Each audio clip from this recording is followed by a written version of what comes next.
So with us now, the Dean of Pepperdine University's School of Public Policy, Pete Peterson, and former Chief Counsel for Democrats on the House Judiciary Committee, Julian Epstein. Good to see you both. We'll get to the politics of space in a moment. But Julian, to you first.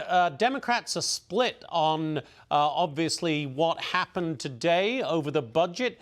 Are you with AOC or are you with Chuck Schumer on this? I'm with Chuck Schumer, and it's the first glimmer of hope for the Democrats on sanity. Jonathan, if you think about the images of the left this week, you see burning Teslas, anti-Semitism on college campuses, biological men playing in women's sports. The Democratic Party is headed towards a cult-like identity. They are taking positions that are, 20% public support. If they had opposed Schumer, and if they had actually stopped the CR from going through, they would be blamed for a government shutdown, and they would be ceding power to President Trump to determine who's an emergency and non-emergency employee. They could not have won this fight.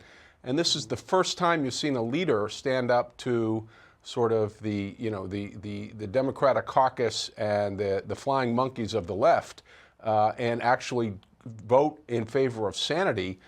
Just because something's a target doesn't mean you have to shoot at it, and Schumer did the right thing here. Pete, you presumably look at the disarray in the Democratic Party and think, well, this is all good for us.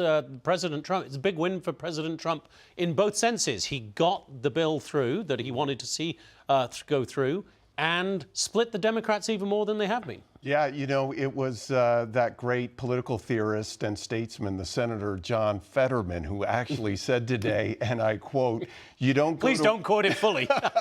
No, but he said today, you don't go to war unless you have an exit plan, and we as Democrats did not have an exit plan. So just to go along with what Julian is saying, there really wasn't a strategy. And just to be clear, it wasn't just Schumer on this. That vote to move out of cloture was actually 62 to 38. Right. There were 10 Democrats that swung with Senator Schumer really toward the side of moving this forward. But Pete, actually, let me stick with you for a moment, because on the flip side for Republicans this week, and for President Trump in particular, stock market. We're looking at these tariffs. Tariffs are, according to the president, many times, the most beautiful word in the dictionary. Right. But either they are a beautiful thing, so do them, or they're not and don't do them. But this constant flip-flopping doesn't seem to be doing the economy as a whole a lot of good. Is it really short-term pain for long-term gain, as the president hints it might be? Well, certainly that's what the administration hopes. But I have to say, I think one of the challenges the administration is having, and you're seeing this between the departments of Commerce and Treasury, is you're seeing different reasons given for the tariffs. Depending on what you're talking about, this is either about fentanyl, or it's about fair trade, or it's about American jobs. And I think it would really do the administration so much better if they at least got on the same page as far as the reasons for this, and laid out at least some sort of timeline to say this is how many months we're going to have to go through. Yeah. Julian, how do you see Democrats reacting to the economy if they're looking for a glimmer of hope as we begin to approach the midterms, a year and a half away, obviously? That might be it for them, or is that a lost cause for them at this point? I think it's a fool's gold. I think whatever Trump is doing on tariffs, I agree that he should be stating what the goal is here. I think we are in need of a reset, given that the G20 countries, all 18 out of 20 of them, have much higher barriers to trade than we do. And I think a reset is justified. The problem with the Democrats is it's just negativism. It's negative partisanship. Yeah. They're looking to say, oh, inflation's high, even though they presided over inflation for 4 years, 20% inflation. And they're just looking to poke holes. And all they are is, at this point, is mostly name callers. What the Democrats have to learn how to do is build. You and I have talked about this before, Jonathan. Yeah. They're unable to build housing because of zoning laws and woke regulations. They're unable to do things like high-speed rail in California or the Second Avenue in New York, which has been the most expensive rail in the history of rail. They're unable to do things like get broadband funds out the door under the Biden administration. Yeah. They don't stand for anything positive. Nancy Pelosi talks about the working class assault at CR. Well, working class Americans are voting for Republicans because they believe that Republicans are about building, they're about doing things other than just sort of the nanny state and doling out welfare, which is many working class Americans find insulting. Hey, so real Democrats quick, have to learn Julian, how to build.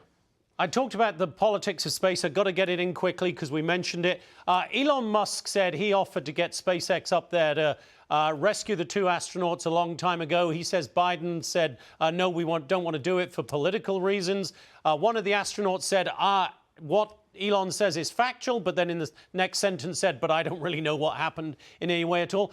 Politics used to stop at the water's edge. I think it was Senator Vandenberg said that. Now we can't even stop at the atmosphere's edge. Shouldn't we just celebrate what we're doing in space?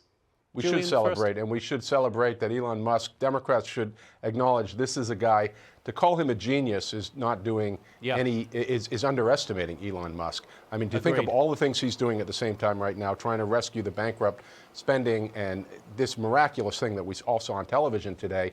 If the story about Biden is true, and I hope it's not, it would be very disappointing. We should find out whether it was true. Of course, we know that Biden, with his narcissism and vanity, put his own interests before the country in trying to gaslight all of us into believing he was capable for a second term when he wasn't. It was about vanity and narcissism.